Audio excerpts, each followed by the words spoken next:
Hello, hello, hello, everybody. I don't know why I keep doing that every time. I always tell myself I'm not going to say the RuPaul thing, and then I just automatically end up doing it. But hi, everybody. My name is Sonia. I am a DJ artist, writer, and just a general wearer of all hats. I'm currently based in Daegu, South Korea. This is What's Playing, the bi weekly talk show where we talk to musicians, DJs, and artists, and all sorts of music adjacent industry people about what's on their playlist, what they're listening to. I'm super excited for this week's guest. I don't know why. I mean, it is this week, right? But I feel like there should be like this fortnight's guest because I don't have a guest every week. So I guess I'll try to find the language. But anyway, my guest this week is somebody that I've been a fan of for a little while. I think she's very cool. Everybody that I have on the show is somebody that I've been a fan of for a little while. So it's always nice to get to talk to these people a little more intimately and get more, I guess, personalized recommendations or find out what they're really actually listening to. I hope that you can hear me. I got the chat open up, so hopefully that's good to go. And I will be checking to see if there's any questions and stuff. But for now, let me introduce my guest. Board Lord is a Memphis-born, multidisciplinary, and versatile artist. Her DJing skill was defined when she joined forces with the underground rave community in Oakland, California. She has released a long list of tracks on her personal Bandcamp and has an upcoming release with T for T Love Energy, which I believe is Octa's and Eris Drew's record label. Two really amazing, fantastic artists and activists, and just a very cool label overall, putting out really cool stuff. I need to improve my vocabulary. Every time I do this show, I say awesome, really, and cool a lot. So I promise that for next time's episode on October, I believe 6th or 7th, I'm gonna have like a little thesaurus out, and I'm gonna try some new words out. So hopefully that works. But let me add Board Lord into the chat, and I have the banners working. Oh my gosh, they're not working again. They're not. Oh no. Oh my gosh, why? Why is this always like a dramatic?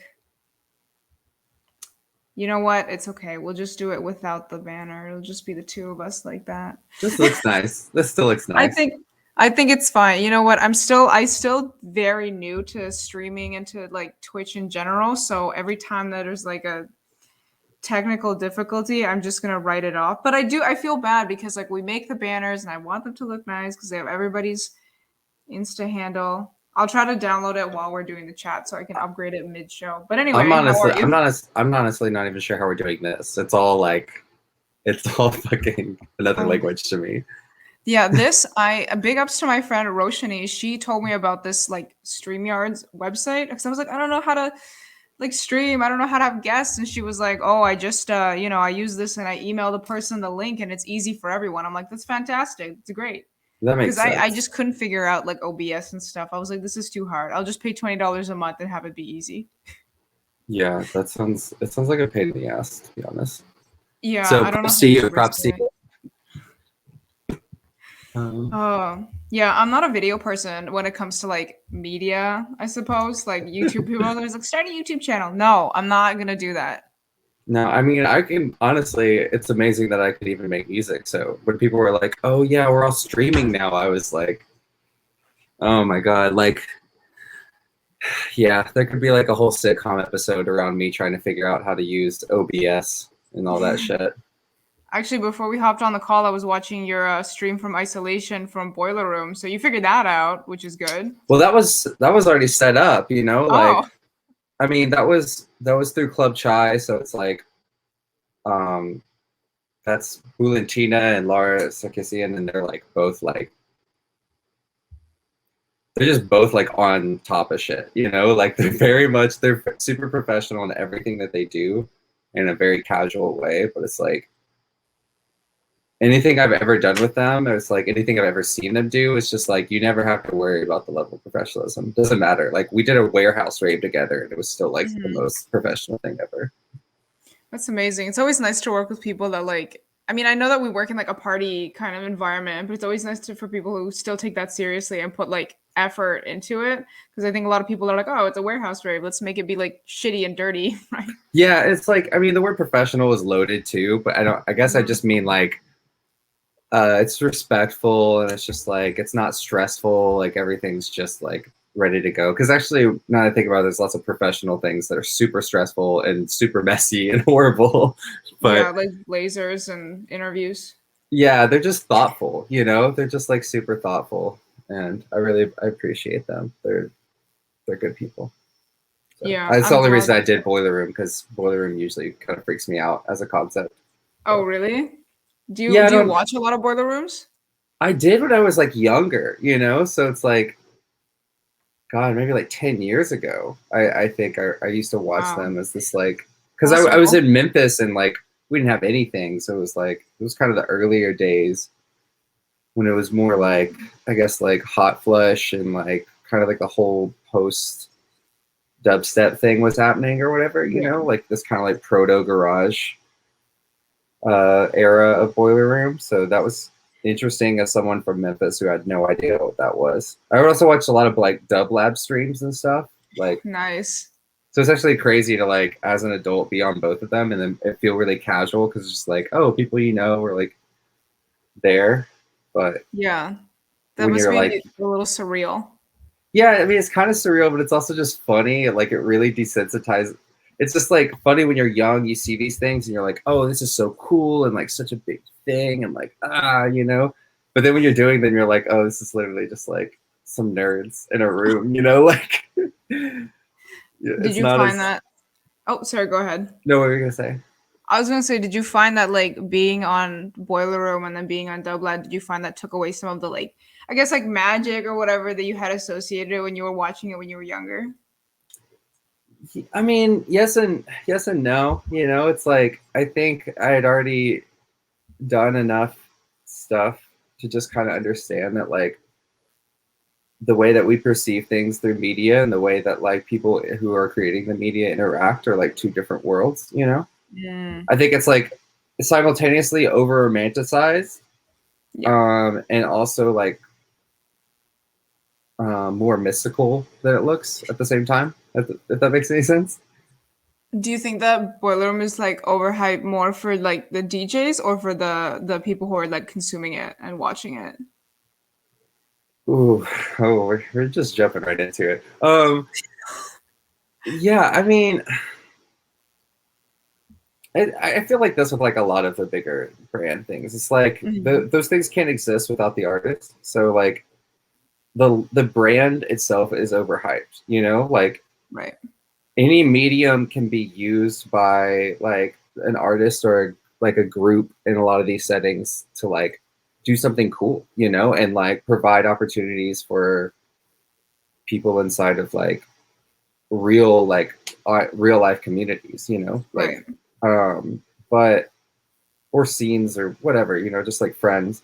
But yeah, I don't know. It's like I think people put too much emphasis on the brand aspect of it and not on the thing. I feel the same way about like publications and stuff when it's like if my friend is on the publication, hell yeah. The publication Right. as an entity, questionable and always kind of side-eyed, you know, like always like suspicious.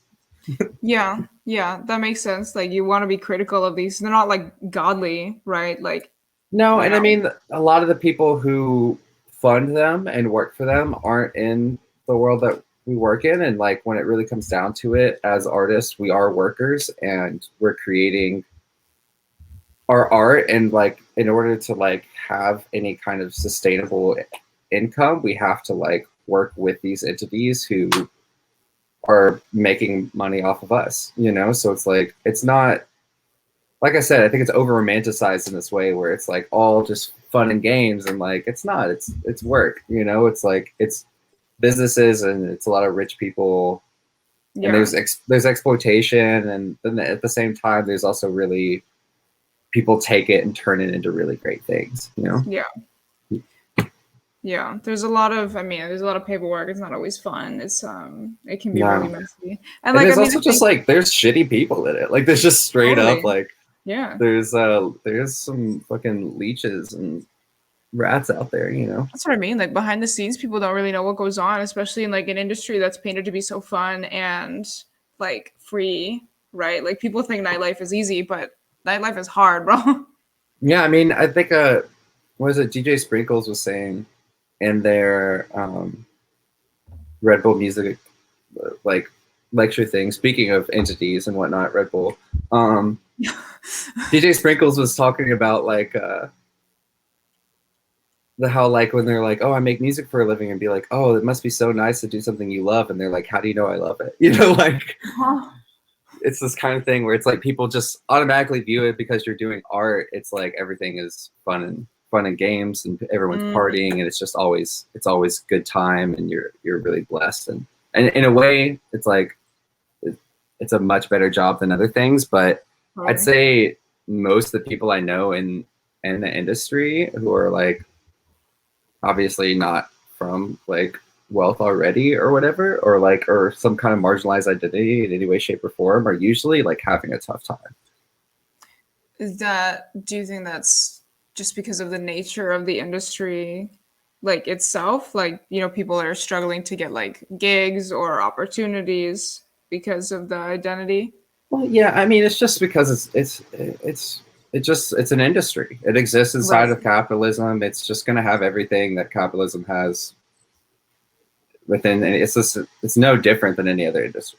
You know, Yeah. I there's mean, you're still operating tiers. within the structures that Yeah, like it's exist within the world already. so it's like, is it great to be making music and making money making music? Yes. Does that mean that all the rest of the bullshit that happens in every industry doesn't exist?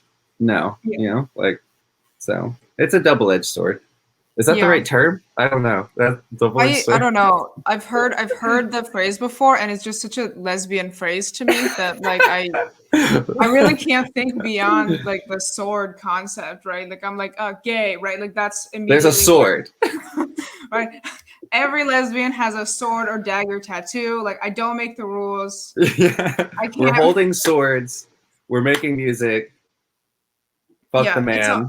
it's always like an anime guy and like a sword lesbian. Like that's Yeah. That's pretty that's like the two DJ genders. yeah, that's the two. Yeah, that's the final boss.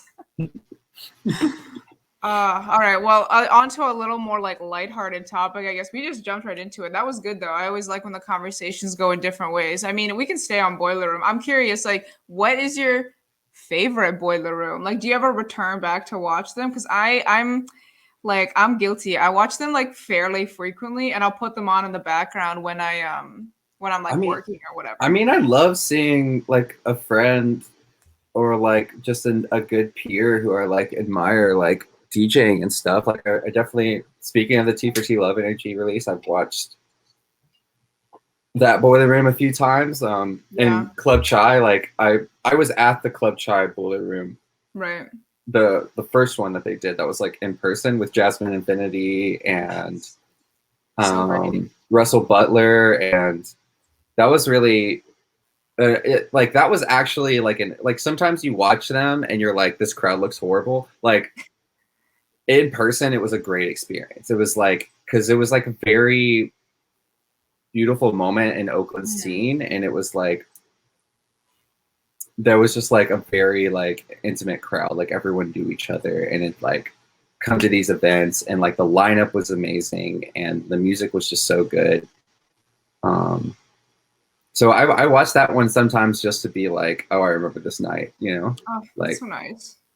and I mean, I really loved I guess they're like I don't know, the one with like Sherelle and Dobbs and Oh yeah. Lucy and all them, like that whole little crew in London and stuff. Just because I remember when like those were making the rounds initially, but like since then I've kind of like interacted with all of them, and it's just like it's cool how talented they all are, and the fact that they're all friends too. And it just feels very familiar to like my own friend group, and I love watching it because of that. Oh, that's nice. Yeah, Yeah, I've noticed that the boiler rooms that are more like collective based tend to yeah. be the ones that I end up preferring as well. Yeah, it's just Um, I always think that's like the best for any kind of platform. Like, how are you gonna have a good party without like the People that like DJs each knowing other. each other and shit? You know?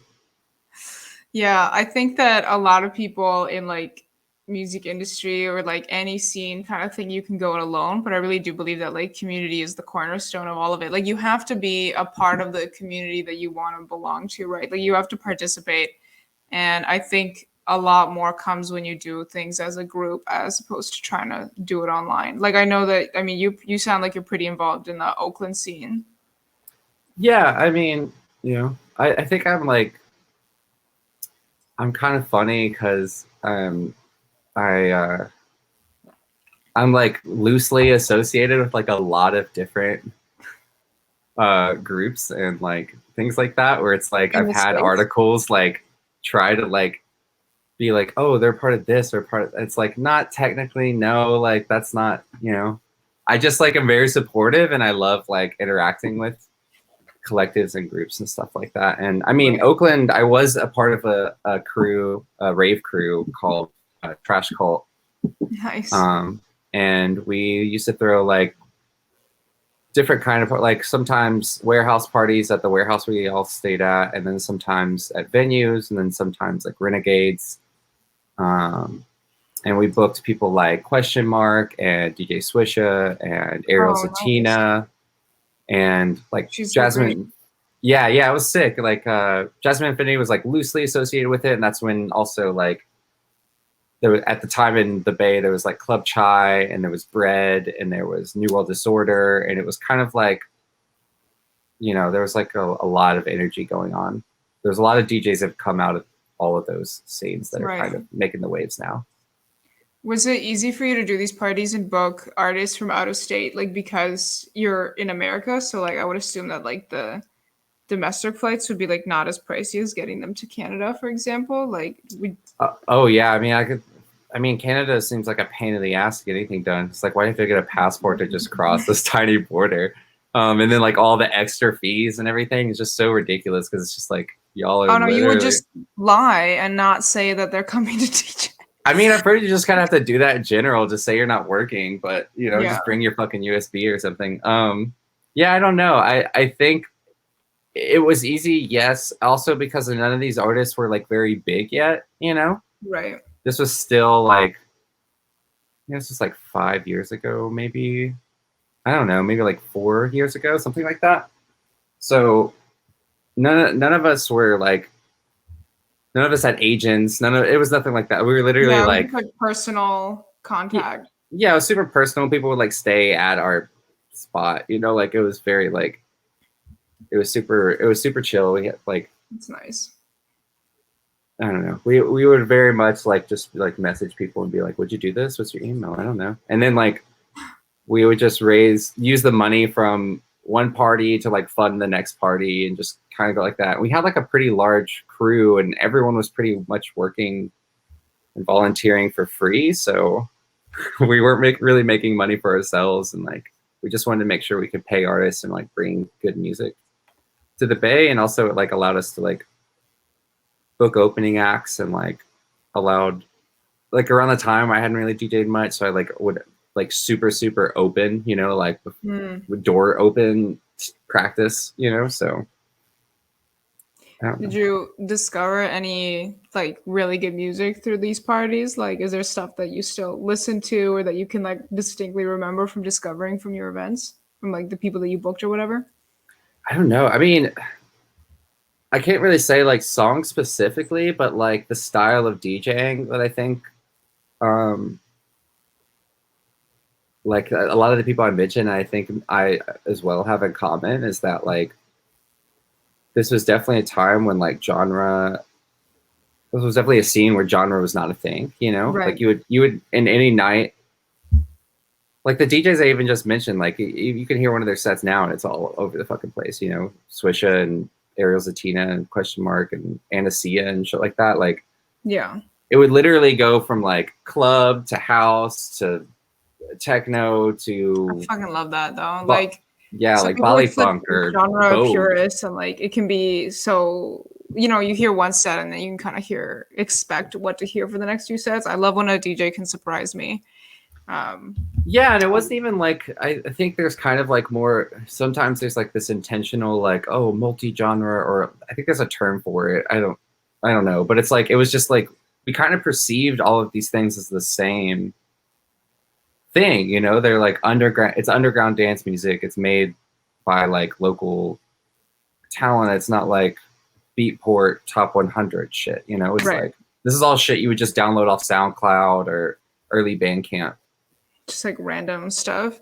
Do you Yeah. like, I mean, you still DJ, obviously, like that's your job.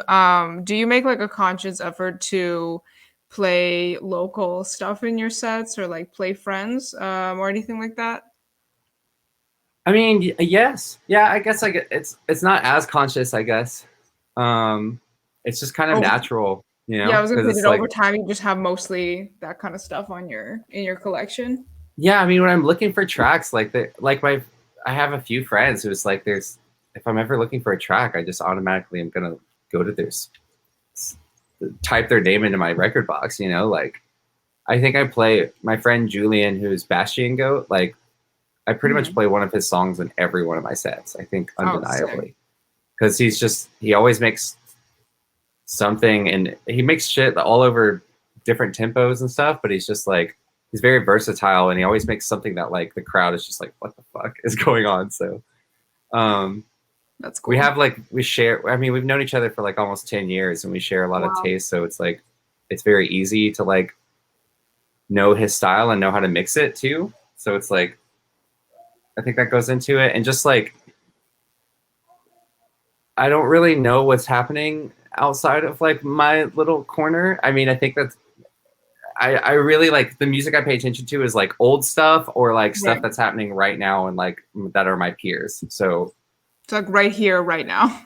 yeah, or like specifically like I'm digging back. I'm like, oh, this record label I found from like 1996 or something. Like I'm going through their discography, but if I'm doing both of those at the same time, it's like kind of hard to like be keeping up with like a thousand other things, like what's happening and like I don't know. I'm not like scrolling through like DJ Mag or whatever, you know, like Yeah, yeah, that makes sense. Well, I mean, we're halfway through now. I'm looking for some like actual recommendations. So, like, what are you listening to? Before we did the before we went live, we were chit chatting in the chat a little bit, and I was like, oh, my music like is so stale these days. Like lately, I find myself like I'll listen to some new things here and there, and I'll do a little digging, but I find myself listening to a lot of the same like few tunes. So I was really excited to talk to you and hopefully get some recommendations. And you did mention that you had like a whole list of like Oakland, Bay Area artists with you. I was like, I need to hear it. yeah, I mean, I think the easiest direction like I could easily go. I mean, first and foremost, I love dropping her name Tomu DJ. Um I feel like I she's follow her on Twitter. yeah, yeah, she's definitely in like our little Twitter sphere too. But yeah, she's just crazy talented. She's bounced around a few cities, but she's definitely in the Bay a lot, and she's just crazy talented. I feel like she's gonna be one of those girls. It's like you're gonna see her do something fucking huge in the next few years. So I'm always huge about putting her on. There's also this little label here called No Bias, Okay. which is run by uh, Tall, whose artist name is Richard Ritchhrd. Um, I'm putting all their and names in the Twitch chat in case anyone's curious about the yeah, spelling and so stuff. that's No Bias, like NO and then BIAS. They're a cool little label. There's also a cool like kind of more like textural beats kind of noise label out of here called True Indigo. That Okay. is a lot of my good friends. They're super talented. Uh, also, like I said, Bastion Goat. That's my buddy all day. Um, God, I'm trying to think who's still here because so many people have been moving in and out. In Oh yeah, general, like if you want pandemic to made just everyone relocate. yeah, but in general, if you just want to play of any kind of genre, you could just check out Lower Grand Radio. I have a show on there. Most of my friends have a show on there. That's kind of like the local volunteer radio station. I'm so glad you brought up radio. I Yeah. was gonna ask you what radio stations, like if any you're involved in, which you already said that you are, and if you like listen to other ones. Like I find internet radio like some of my favorite, like one of my favorite ways to like discover new music and discover new artists. I think that like it's I don't know, I think it's just underrated. I think it's amazing. I would be happy, like to be honest, as a DJ, I would be happy to do radio only for the rest of my life. Like Oh for yeah, I real. mean, like one of my dreams is just like I'd like to just have some cushy like monthly on like one of the nice like bigger ones that like pay, you know, like Yeah, like I'd be BBC. super down. Or even just like a cool like residency or something. Like I really love radio. Radio is like my first exposure to music outside of like my local sphere, you know. It was like Right. it was my first like broaden of musical horizons. So it's really important to me. Like Yeah. volunteer radio in my local hometown of Memphis. There's one called WEVL. That was a really big deal for me as a kid, and it's still a thing for sure. Like there's there's like one there's the one in Seattle, KEXP. That's really cool, obviously. Um, And this is Dub on Lab, like FM radio, right? Like this is not yeah, they're on FM, which okay. is I think is super fucking cool that there's still volunteer radio stations on FM. I think that's Man, like that's dope. and then there's like obviously Dub Lab, NTS. I love what's going on in London with like Bellamy and Foundation. Yeah, Foundation. They're doing good stuff. Yeah, I love doing radio shows for shit like that.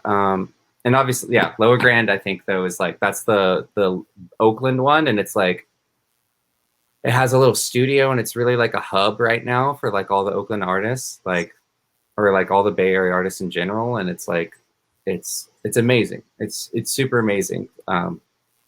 They're also like kind of trying to like maybe start doing things on YouTube, and they're also like having local things. I like did a Renegade with a few different people from there. Like it's really becoming like kind of like a cultural hub, and thank God for it because that's my shit. I love it. Yeah, man, the community like needs a place to like hang out and stuff. I think that I don't know. I agree with you. I think radio is amazing. I know that in Toronto we have ISO radio, so big shout out to Josephine and Frieza for doing all the work, or JMKM and Frieza. I think that I Hell don't yeah. know. I wish it was like a bigger thing in North America or at the least in Canada because I don't think there's too much. Like I know we have antennas in Montreal and a couple of other local stations Well, coming I up, know popping like up in Toronto, but I I mean do I wish know the that, lot is getting a lot bigger, and like Dublet's been yeah, around for like 20 years, and I that's think there's New more York. like local Yeah. ones growing and stuff. So I'm hoping it becomes more of a thing. Like seeing over the last year or so, because the one Lower Grand here in Oakland has been around for a long time, but it's just over the pandemic that like every DJ jumped onto it, and now it's like it's the fucking spot. Like everyone's fucking there, you know, like and So, you'll be surprised how many people tune into a show, you know. It's I mean, I don't think like I don't know, like it's not new, right? Like online streaming or like radio style streaming is not new. I think a lot of people were first exposed to it in pandemic, right? But it's not an entirely new concept. Like people were doing that before. I was like my first when I first started DJing, my first like show was on Data Fruits, which is an online radio yeah. station. Oh, shout And this out is Data like Fruits too. yeah, You know, shout out Data Fruits Data is Fruits. great. Actually, I was at Soul Community Radio last week. Also, like shout out SCR, but Oh I yeah, was there and I saw the Data Fruit sticker and I was like, oh. yeah. I But like mean, they were doing internet radio way before pandemic, right? Like they were doing all this yeah. stuff and it was not a new thing. What's like the whole? There's like literally whole like labels and scenes that have grown out of stuff like that. Like I know, I used to do all kinds of radio shows, like at least going back to like 10 years ago. You know, like it's been Wow. around for a long time, and I've always followed it. It's just I think because it's I think a lot of people who are in local scenes in major cities like probably don't appreciate it as much, you know, unless it's theirs, because they already have so much exposure to other music. But I think it's really a cool thing for people who aren't in local scenes, and that's what you see grow out of them. Is you see like things like Eat This from grew out of like a Yes. Data Fruits thing, and like Yes. Shout out now, DJ Girl. yeah, We exactly. DJ Girl, Zara, and Sefa, and all of them. They're like all super talented, and they're all kind of collectivized now through the internet, even though they don't live near each other, because of online radio. And now they have a label, and they're all like, they all have interacted to this point where they've all helped boost each other's skills, and like, it's cool. Like, yeah. because I didn't start on radio per se, but I definitely started through online communities. Like, because where I was from, we had a small local community, but it was like, you know, 30 people maybe, you know? So In Memphis, no wait, you said online, so just like general. yeah, but in Memphis Also, we had aside, I like, have the title cards now. oh, sick. Yeah. Yeah. In Memphis we had like, I was part of a small collective called Spoiler Alert. And then we had a record label called Rare Nudes. And Nice. but in person there was maybe like 8, 9 of us who made music, and we all made different stuff. It wasn't like very cohesive. Okay. And there were some like other people and some other like who were older who had different kinds of crews and stuff, but it wasn't like a lot to interact with. It was very small and very like I don't know. So you had to like rely on the internet. Yeah, I mean the internet fucking, you know, exposed us to so much shit. Like a lot of my influences ended up coming from outside of my local scene just because of that, you know? I think that a lot of people think that the internet or like social media, whatever, is bad. I'm a big internet lover. I'm very online. And I would agree with you. I would say that like a lot of my like early like exposures to things that have influenced me a lot were through online like random ass forums and like somebody's live journal in like Yeah. 2007, right?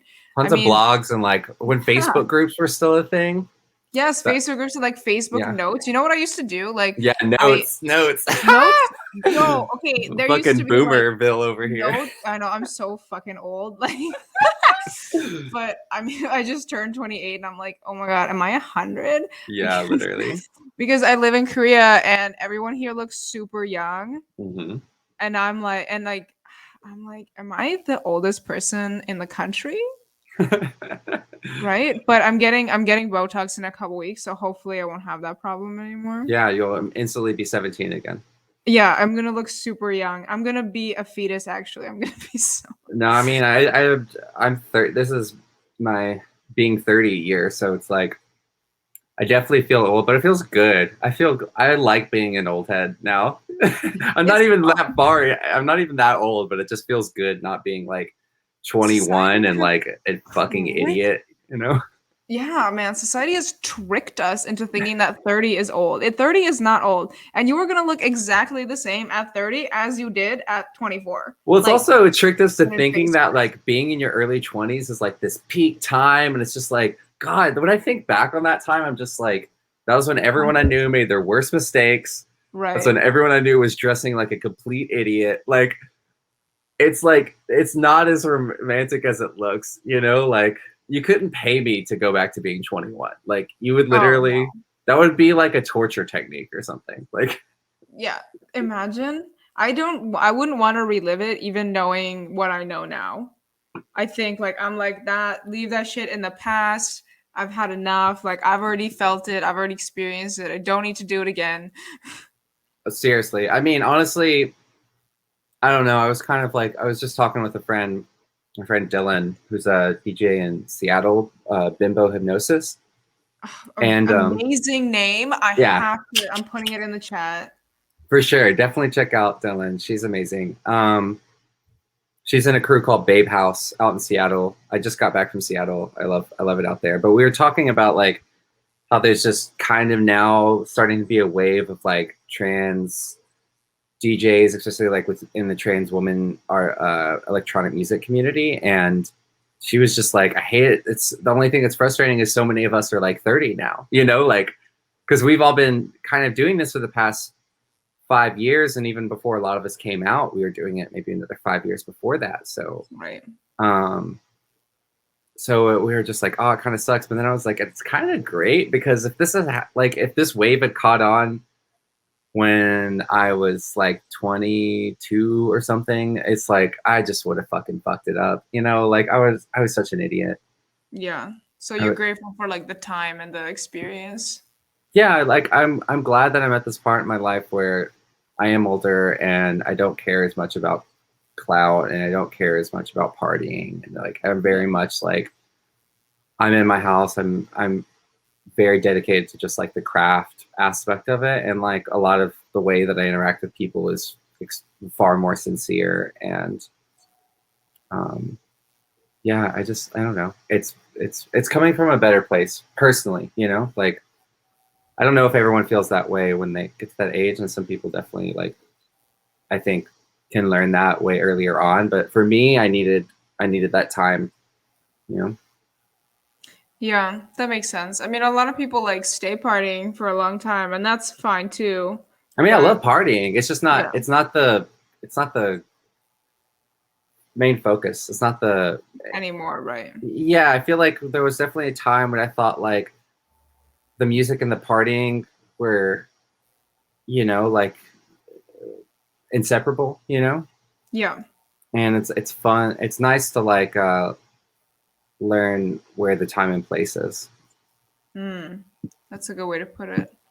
Do you listen to like party music when you're not partying? Like do you just listen to party music at home, or do you find that like it has to be it has to be environmental for you? I don't know, because like yeah, I feel like I've separated the concept. So it's like I definitely listen to lots of rave music outside of the context of a rave. Right.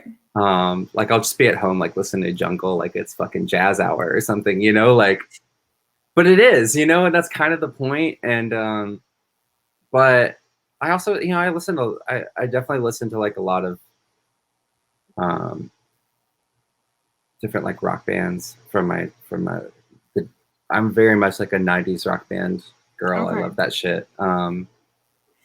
Yeah, just stuff that I wouldn't play out for sure. But that's why I started making edits. Like people Yeah, are just like, like fun oh, clips. yeah, like the edits are really just me being like, oh, this stupid song I have stuck in my head. Like I need to play it in a set because I've been listening to it all week. But like it's inappropriate with the way it is, so you have to switch it up a bit. Oh yeah, no way I would just like drop the fucking raw MP3 of like I hate everything about you into a set. Like I would just people would I would personally hate that if someone did it, but Yeah, you'd be context like, this is a little weird. yeah, but contextualizing it is funny. Yeah, It's making it like fit in and stuff. yeah, it's Um, a challenge. I mean, I think it's sick that you're doing it. I'm not like particularly talented when it comes to flips and edits, so I rely like I always want to play like a song from like the 90s or like early 2000s from my youth, but a lot of the time you're right, like it just doesn't fit in. So I rely heavily on like other people's edits, and I spend quite a bit of time searching for them because somebody's always going to have made like a techno remix of like a My Chem's whatever, right? Like Fall Out Yeah. Boy.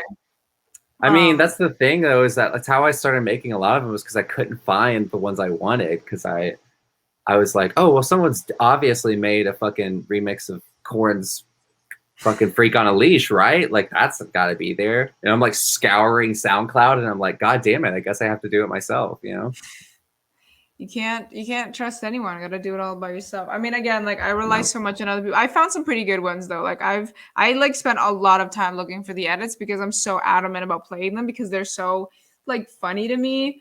And I just wanna like I think like for me, like I just prioritize having a good time and having fun. So like I don't always care if it's like super serious, like music hours or whatever. Like I I wanna love have a good the time too.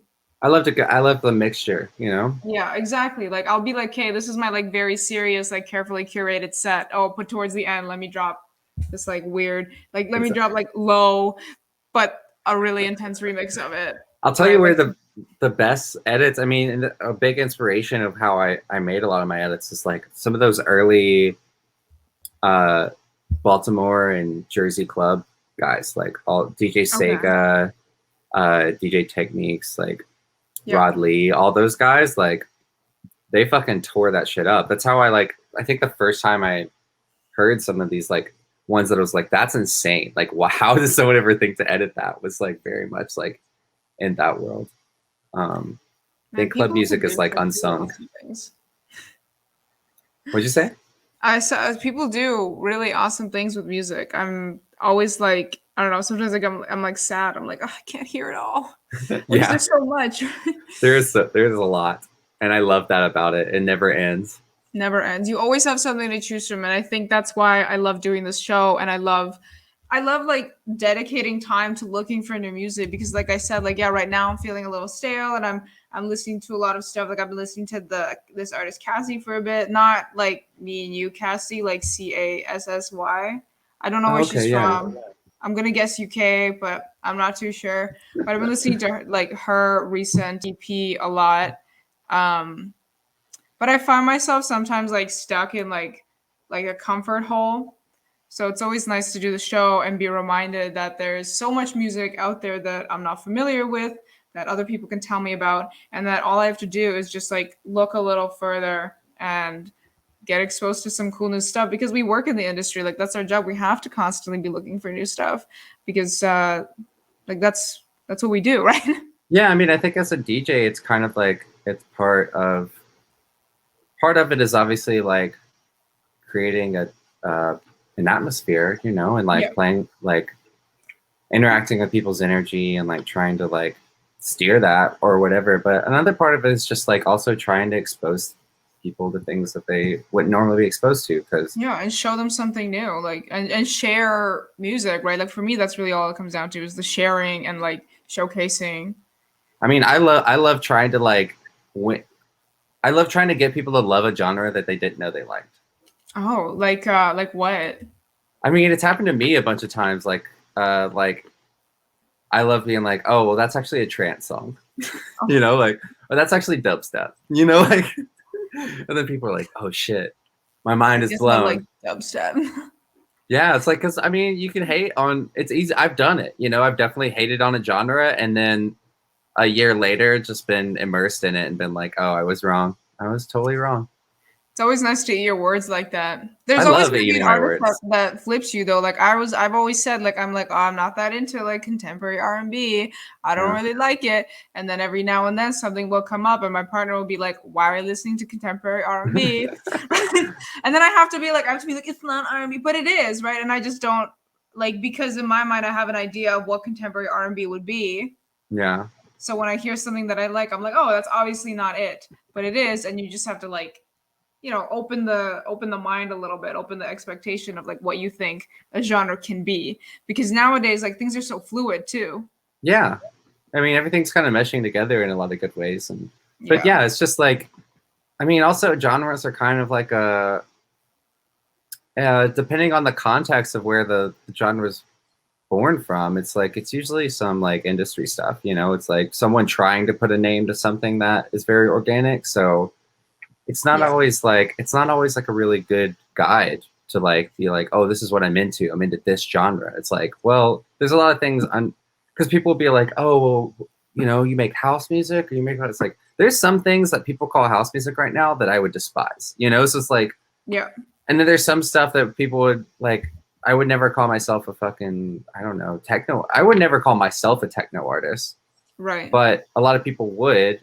And there's a lot of stuff that I love that people call techno, and there's a lot of stuff that I hate that people call techno. And it's like, it's a, Yeah, the genres are huge though. Like house and techno are massive. That's why there's I, so many it's funny subsets. because they come from something so specific, you know, like they come from a very like regional, like technique, like they're born from something very specific, but at this point they're so blown out just from Yeah. industry, like, but I mean, I think it's really easy to remove those historical and regional contexts from them to create this concept of genre when it's like back then, like they wouldn't know what the fuck you were talking about if you talked like that, you know?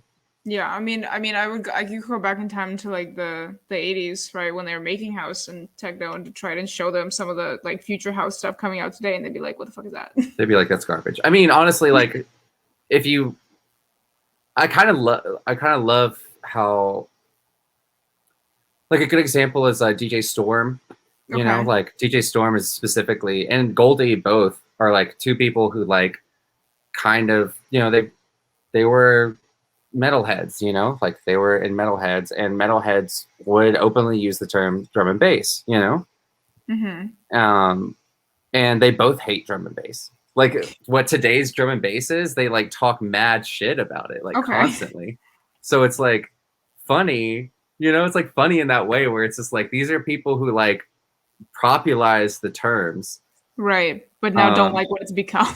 that we don't like what it's become. And the same thing is like with dubstep and so on and so forth. Like if you told Mala like that fucking dubstep would be Skrillex or something, he would probably never have done it, you know, like. But I feel like they just try to like continue the good work or whatever, you know. Yeah. I mean, things evolve over time, and I think it's very easy to be like, oh, like, whatever, like, it's shitty, I don't like it. But some people really do, and I think that, I think there's value in everything. For sure, Um, I just think Any it's kind of like creative output, even if like we don't like it, right? Like, I'm obviously I don't like every genre, right? But I want to like respect it, and I like but what you maybe said you do, about. but maybe you do. Maybe I do. That's what I was gonna say. That's what I like about what you said. Like, oh, I want to like trick people into liking it, right? Yeah. Because people are very quick to like brush off a genre, but these labels, like we said, are fluid and changing Well, constantly. it's the same. I mean, like if you dubstep is like a dirty word, but it's like if I dropped Malo War Dub in a set, like I don't think people would look twice. They'd probably dance to it and be like, "This is sick," Yes. you know. But it's like it's a Is dubstep song. Sorry, guys. You is know, like dubstep like is dubstep not popular?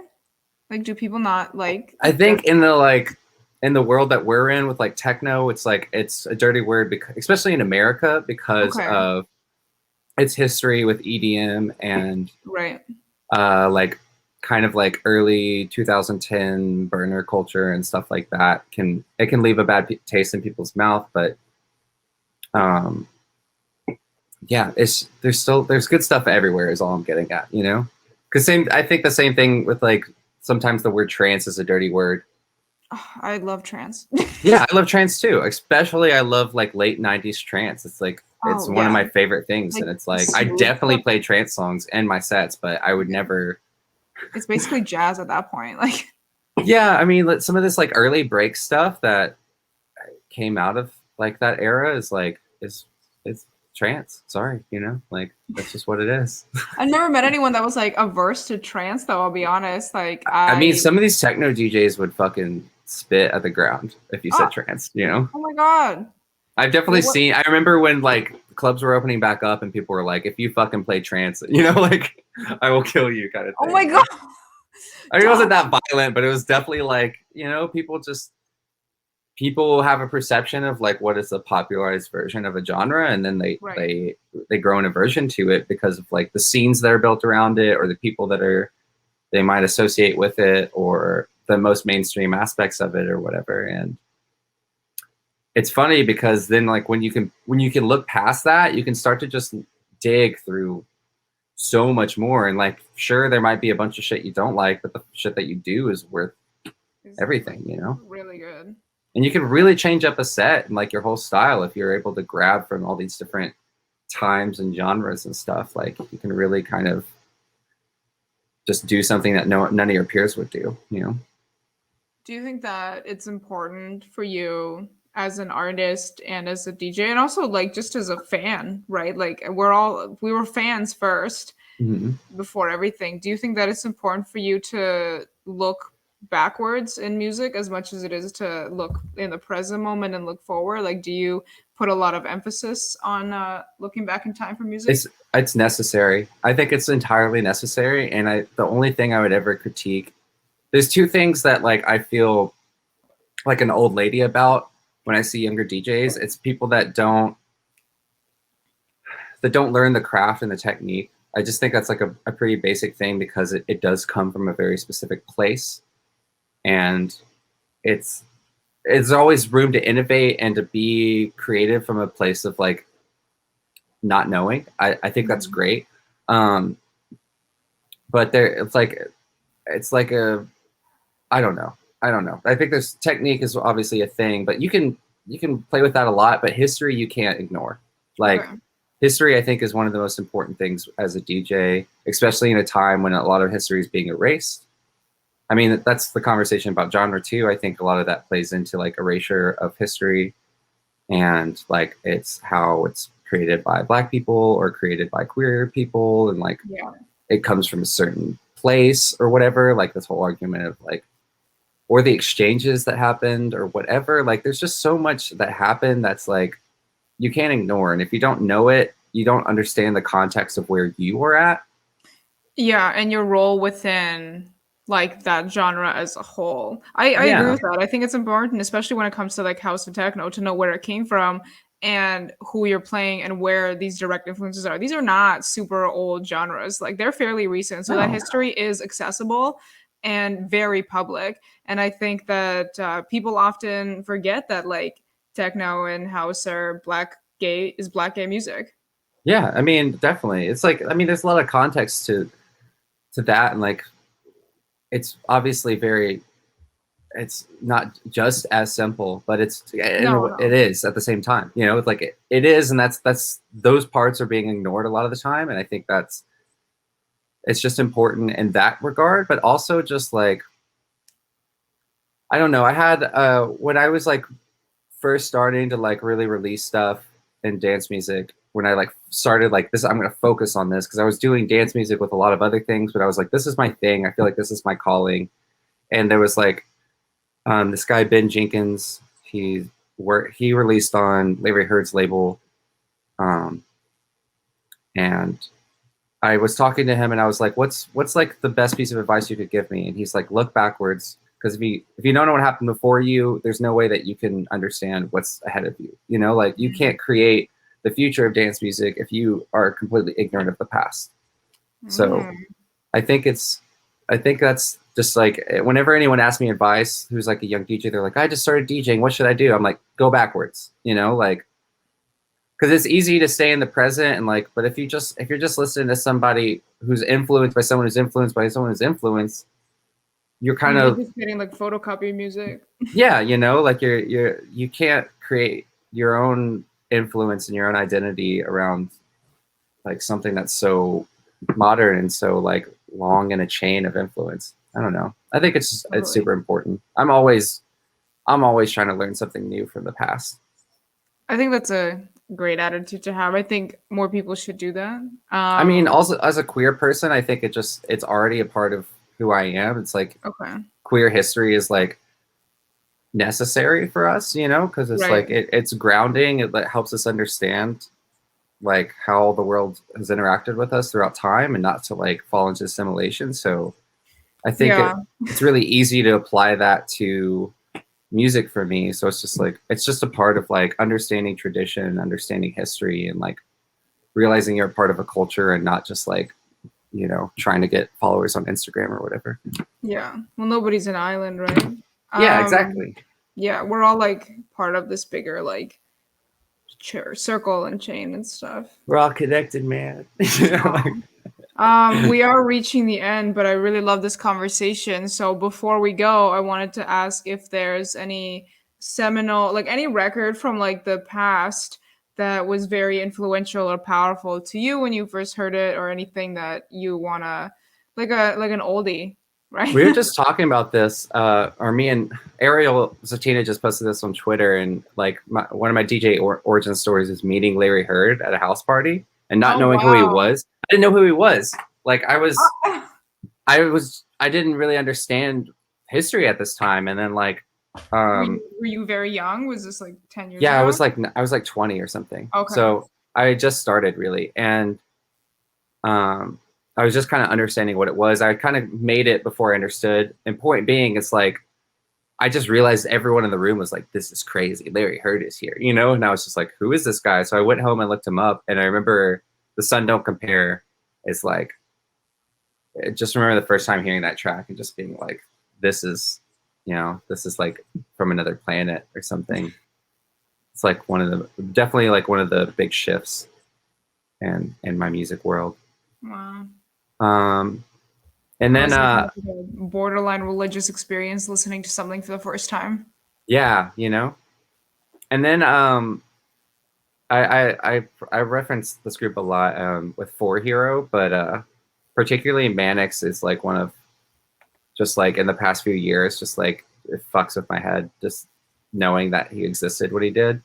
Mm-hmm. So like any of the old Mannix stuff, obviously feel good, real good, or I don't remember the exact title. It's just feel good. It's titled like 1,000 different ways, but that track is like seminal. I think it's like I don't think the sound that I make would exist without a song like that. And I don't think he's talked about in the same like breath as like a lot of the other innovators.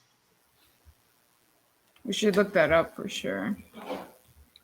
Yeah, it's like if you hear it, you'd be like, "Oh, I've heard this at a rave for sure." It's like one of the classics. But he's just got a huge because he was Mannix, and then he was in Four Hero, who also made a bunch of classics, and then he was also in Tom and Jerry, which was just like Four Hero by another name, which also made a bunch of classics. So he's like kind of helped innovate both like breakbeat and techno and drum and bass jungle, like all within his career. It's just, and so did the other guy. They're both just super talented. Ah, that's awesome. That's super cool. I always like when people have like so much just influence. I think a lot of people are like unsung heroes in that way. All right. Well, this was an awesome conversation. Thank you so much for joining. Before we go, any final like words, any final shout out, anything coming out that you want to promote, let us know about? I have the EP coming out with T for T Love Energy. Yes. Comes out on the 6th. We just announced it. It's up for pre-order. And then on the 6th, I'm gonna hop on that Bandcamp right now. I'm gonna pre-order. I don't have like records anymore. I'm like living a physical media free life as much as I can. So I will pre-order the digital, but I will look at the vinyl and wish I had it. Well, I just got into like vinyl in the last like 2 years, so it's like it's been really cool. It's dope. It's a good way to dig backwards too. But I'm excited about having a pressing, and also with T for T Love Energy, I think it's I don't know. It's a good little like family to be around. So shout out to Mother Beat and all the trans DJs, and that whole community is like really a blessing. Trans women own electronic music. Like I think the best stuff coming out in the past and in the future is from trans women. Everyone I talk to is a trans woman because they're making the best music right now. We'll see when they start paying us that way, you know. When they start putting us on the front lineups, and we'll start recognizing it a little better. But yeah, who knows? Oh no, it's always gonna be 3-day festivals with like no girls. Ever. Yeah, we'll be in the side rooms until they fucking learn better. But yeah. All right. Well, thank you so much. I gotta get going because there's another show starting in 45 seconds, so I gotta say my goodbye. But thank you so much for joining, Daria Bordlor. This was an amazing conversation, and thanks Onaire for having us. And don't forget to tune in at 8 p.m. to watch Beats by More do live beat making only on Onaire. Thank you, everybody. Thank you. Thank you. Bye. Bye.